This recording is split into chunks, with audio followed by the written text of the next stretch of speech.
Well, good afternoon, everyone. I want to thank the leaders who are here at the table and virtually at the table for all the work that you do and have been doing for such a long time.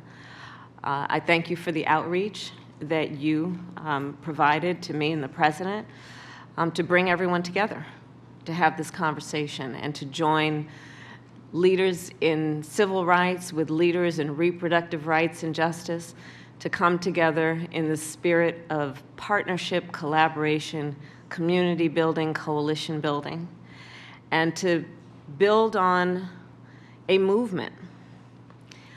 Because certainly we know that with the Supreme Court having made the decision in Dobbs to take a constitutional right that had been recognized from the people of America, from the women of America, has created a healthcare crisis in America and has highlighted the fact that, as we all know, we must be vigilant and we must stand shoulder to shoulder to ensure that every voice is represented in a way that allows them equal access to all that they need to thrive.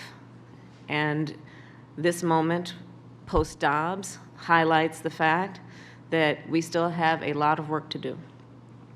So we have come together understanding our common principles and purpose based on the history of the work and the continuing work that each of you does every day. And so I want to thank you for that. And I will say that when we think of the intersection between the civil rights movement and the reproductive health and justice movement, there is an extraordinary intersection of interest, priorities, and spirit around what it means to stand for all people and ensure that all people have equal access to what they need. I also want to mention that it is certainly, we think, not by accident, but probably by design, that we are seeing from some of the same sources attacks on women's health rights, voting rights, LGBTQ rights.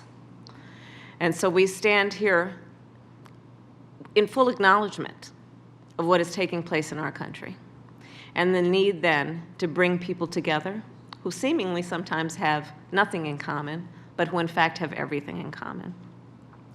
So with that, I thank you again. This is a movement that I do believe is about freedom. It is about justice, and it is about some of the core values that our country was founded on that we must stand for.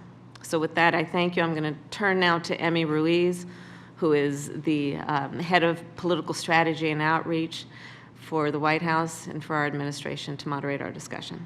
Emmy. Thank you, Madam Vice President. Welcome all. Thank you so much for being here with us today. I want to start by thanking you for your fierce advocacy and partnership and many of the things that we've done in this administration. We know that this conversation is incredibly important. We look forward to hearing from you and working with you. I'll say that we know that your time is valuable, so we'll just get started. Alexis? Thank you, Madam Vice President. It's an honor to be here with you all. My name is Alexis McGill Johnson. I'm the President and CEO of Planned Parenthood Federation of America, and I'm so grateful to you and the Biden administration for hosting us all today, and really grateful to be here in this room with our partners in the civil rights community. When you stand with us, as you have and always have, you understand that the fight for reproductive freedom is a fight for racial justice, and it's really a fight for our very democracy. So you said it's been almost 3 months, right, since the Supreme Court took away our constitutional right to abortion. And in that time, 16 states have already moved to ban abortion. Another one will go into effect this week. Tens of millions of women, trans men, and non-binary people cannot access the care they need in their communities. And those that are most affected are those who are already facing barriers to care. Black, Latinx, and indigenous communities, rural communities, immigrant communities, those with low incomes, living, as you said, in states with the highest maternal mortality rates and the states with the most restrictive voting laws. Make no mistake, these bans are working exactly as they were intended to create a public health crisis. There is chaos. Every week, the abortion landscape changes. Appointments have to be rescheduled. Patients have to secure new options, which often means traveling further, delaying time-sensitive care, or foregoing care and being forced into pregnancy. Planned Parenthood, we just did an analysis of the last year of SB 8 in Texas, and the average distance our patients have traveled is 400 miles by car. And that's just out of Texas, with a Texas zip code. We've seen an increase of 550% of patients out of state in just Texas. There's also confusion. Providers, hospitals, administrators, pharmacists have had to become lawyers in order to interpret what these bans mean for their patients, whether that's when and how to dispense medicine, or whether to send patients home when their pregnancies are no longer viable to wait for sepsis to set in as they justify providing life-saving treatment. Our providers, independent providers, our reproductive partners are worried about whether they will become non-compliant retroactively, about what to put on their website, and about how the laws will be enforced. Bounty hunters, $100,000 fines, felony convictions, loss of licensure, these are all the things that are on the table that they are navigating. The Dobbs decision has demonstrated that abortion is everybody's business. Even corporate citizens, universities, and schools are grappling with what to say to their workforce, to their students, to their parents, and how to show up differently in community. There isn't a single person or entity that can stay neutral in this fight, because staying neutral normalizes, in fact, it codifies inequality. What needs to be normalized is the views of the 80% of Americans who believe and support legal abortion. For the roughly 1 in 4 women, trans men, and non-binary folks who will have an abortion in their lifetime. Abortion is normal, it is health care, and yet these bans exist because of stigma, and they're kept there by surveillance. Powerful, invisible weapons used to isolate and intimidate patients, keep people fearful, and justified laws that take away our freedom. I'm grateful for all the steps that the Biden-Harris administration has taken to protect patients and providers in this public health crisis. Patients need support, and this administration has issued an executive order urging Medicaid to support travel, opening up supplemental Title X funds, and making some abortion care available through the VA. It's big. Patients need accurate information. This administration responded by launching reproductiverights.gov. Patients need privacy, and this administration responded by issuing HIPAA guidance. And most importantly, patients need to know that they are not alone, that there are people in positions of power who are fighting for them. And so, Vice President Harris, thank you for speaking with so many people about the abortion access crisis this summer. Over 150 legislators from 17 states and leaders in higher education, healthcare providers, con law experts, attorneys general, disability advocates, and faith leaders. That is what a whole-of-government response looks like. So believe me when I say the whole-of-democracy response is underway. Americans, particularly women, young people, and people of color, are registering to vote in droves. They see the intersections, they see the restrictions on their freedom, and they are determined to make that change. Planned Parenthood is committed to being in this fight with you, the administration, and all of the incredible dedicated leaders and friends at this table. Thank you. Melanie Campbell, President and CEO, Black Women's Roundtable. Thank you, Madam Vice President Harris, and of course the Biden-Harris administration for your leadership and commitment to protecting the rights and freedoms of all Americans. I want to take this moment to express my gratitude to the tireless work being done every day by my civil rights and reproductive justice colleagues around this table, and to those who are on the ground in the states, on the front lines, risking their safety and pouring so much into this work for those most vulnerable among us. I want to be very, very clear.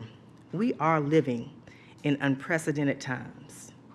Our people are experiencing a full partisan assault on our rights, our freedoms, and our democracy, including the historic attack on women's rights to control our own bodies and a tsunami of attacks across the country on our voting rights.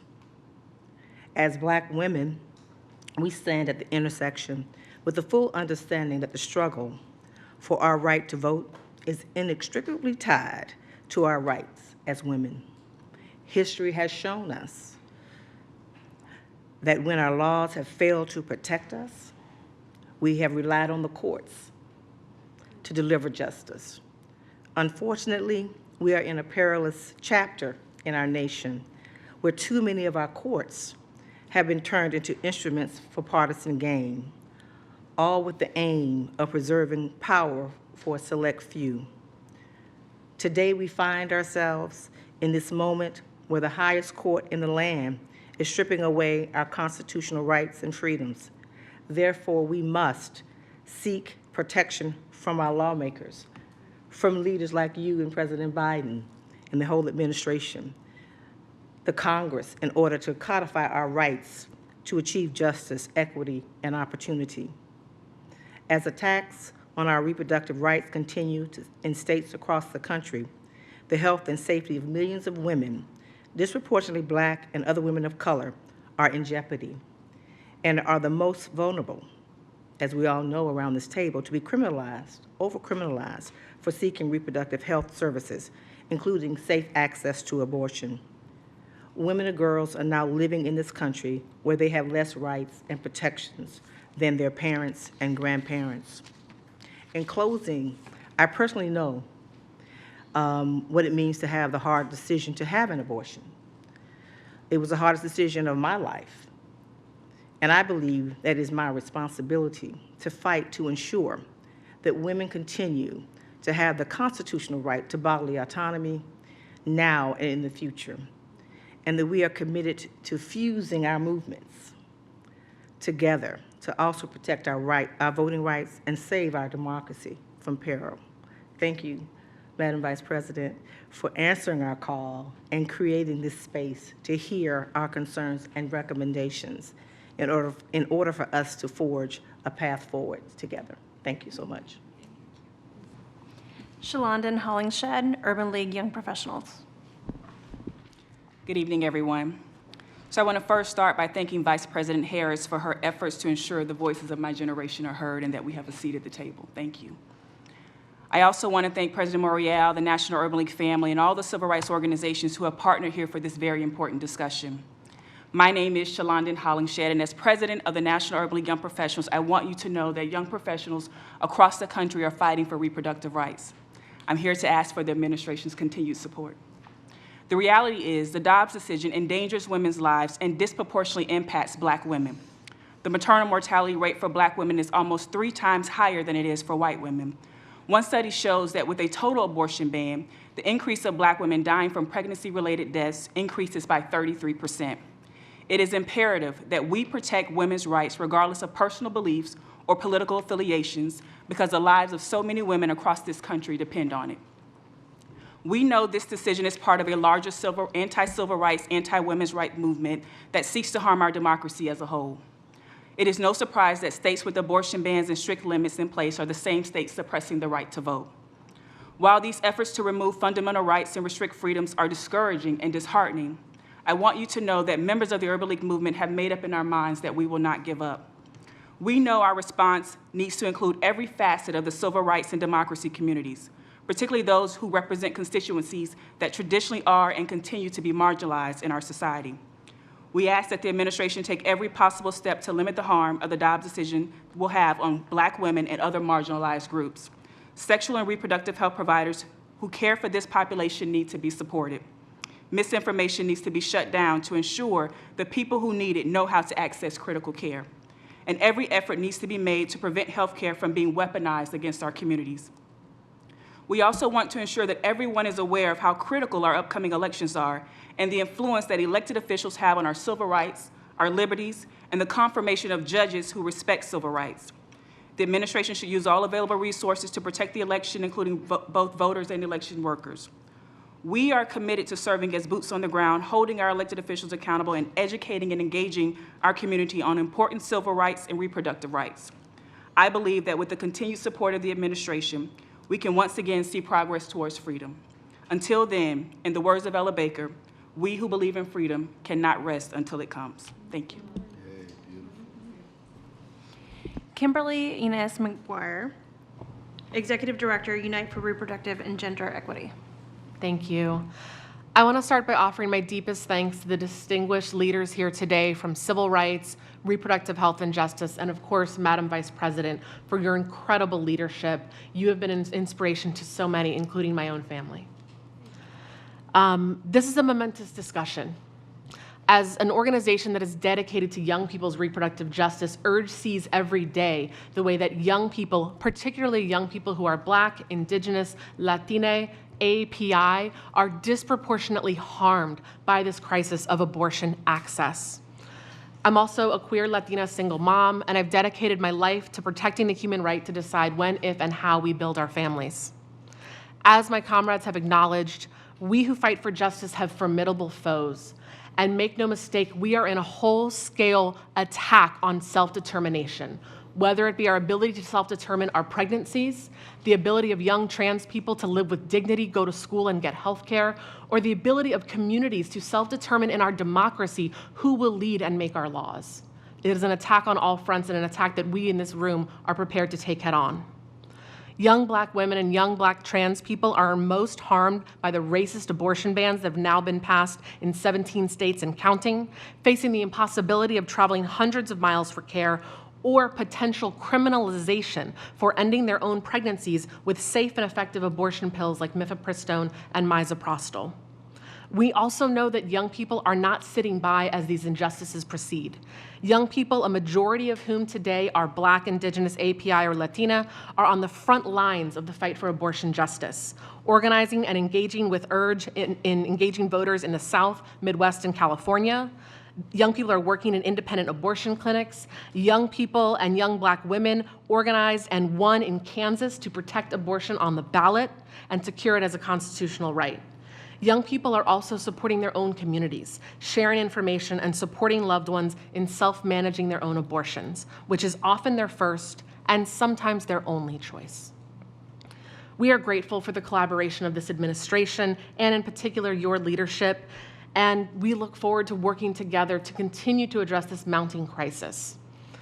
Losing Roe has created a national health crisis, but let's be clear, Roe was never enough. Roe was not made to secure the right to abortion for Black women, for young people, for low-income people, and so we look forward not only to securing what we lost, but to regaining what we never had, abortion justice. Thank you. Nancy Northrup, President and CEO, Center for Reproductive Rights. Thank you, Madam Vice President. It's so good to be here with you. And the Center for Reproductive Rights argued the Dobbs case in the Supreme Court, so I thought I would share a few reflections from the legal front, and the legal fights, which are still ongoing.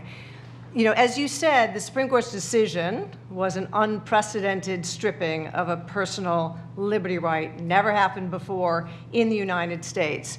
And I think it is wrongly decided. I think it's important for all of us to keep pointing out, most of the American public's not going to read a long decision, but the things that are fundamentally wrong with it. Number one, it's a dangerous approach to constitutional interpretation. As you know, the court said, basically, if you didn't have these rights 150 years ago, then you can't have them in the Constitution today. Secondly, there was no consideration in the majority opinion of the harms which you're hearing about today and that you've heard about in all of your sessions with people from across the country. The health, lives, and future of women and pregnant people were absent from the opinion. Legislative bodies were mentioned in the majority opinion a number of times. Women's bodies weren't mentioned at all. Third, the decision raises legal threats to other rights, to contraception, to same-sex relationships. And there are huge legal threats looming right now that we're wrestling with. The administration has been working on trying to address. Everything from interstate travel, emergency obstetrics care, which thank the administration, thank you for the work on EMTALA and the fights about that. And obviously criminal prosecution from these draconian laws. Texas's law, 99 years in prison for violating it by providers. It's draconian. And finally, I would just say that the decision is out of step with global trends. We are standing virtually alone in regressing on abortion rights throughout the world. In the last 30 years, 60 countries have liberalized their abortion laws, and it is understood in those countries, whether it's by legislation or it's by court decisions, that access to abortion care, decisions about abortion, are a fundamental issue of gender equality. So, our organizations, of course, haven't given up. We are holding the line as best we can. Litigation is going on. Action has, we've always been in the state courts, but it's moved more to the state courts. There are some bright spots out there. There's 5 preliminary injunctions in place across the country. But the reality is, as you've already heard, states are falling, and it's going to get worse. Another bright spot, of course, is when the voters get to decide themselves whether they want to keep their rights, as we saw in Kansas. They say, heck yeah. And that was really important. And so we're going to hopefully see that as well in Michigan coming up in the fall. But it demonstrates how out of step these legislators are actually with what the people want in terms of retaining their rights.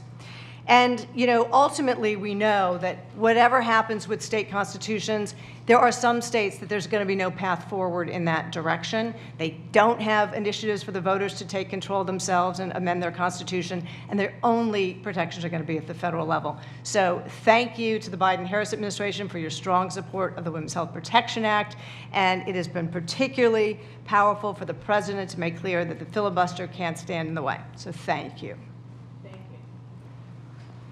Mark Morial, President and CEO, National Urban League. Thank you very much. Madam Vice President, it is always great to be with you, and I want to thank you for responding to our collective request is this on? Testing, all right. Our collective request for this meeting, and give you a sense of why and how we've come together. So I want to thank the Legacy 8 historic civil rights leaders who are all present today. And I want to thank the leaders of the reproductive and women's rights organizations who are represented, because we made a decision over the July 4th weekend, just after Dobbs, that we were going to come together to reaffirm and reestablish this very powerful coalition.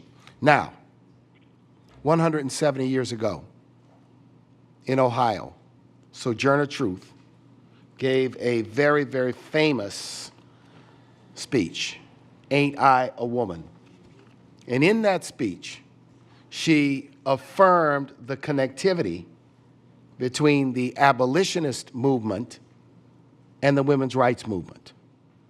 A year later at Seneca Falls, 68 women and 32 men, including Frederick Douglass, signed the Declaration of Sentiments, which outlined a theory and an approach to equal rights, justice, and liberty, which included gender equality. The movements that we are inheritors of began with energy together way back before the Civil War. In the early 1900s and the late 1800s, the suffragist movement and the then burgeoning civil rights movement, which was a response to Plessy, a response to the collapse of Reconstruction, had powerful, powerful connectivity. The founding of the National Urban League was by, on one hand, George Edmund Haynes, a civil rights leader of the era, and Ruth Standish Baldwin, a suffragist leader of that era, and our initial organizational papers including a standing committee on the rights of women. This movement this unity deviated after the passage of the constitutional amendment which gave women the right to vote. Because black women were left out, and all of a sudden there were no constitutional rights for black women to vote. Nonetheless, the reason why we are here is to reaffirm that historic coalition, that the threats, particularly that come from the Supreme Court, that threaten our freedoms and threaten our rights, threaten the rights of women, threaten the rights of people of color, and threaten the very, very work that many of our organizations and the people we love and respect have carried out over the last 50 years to make this a more perfect union.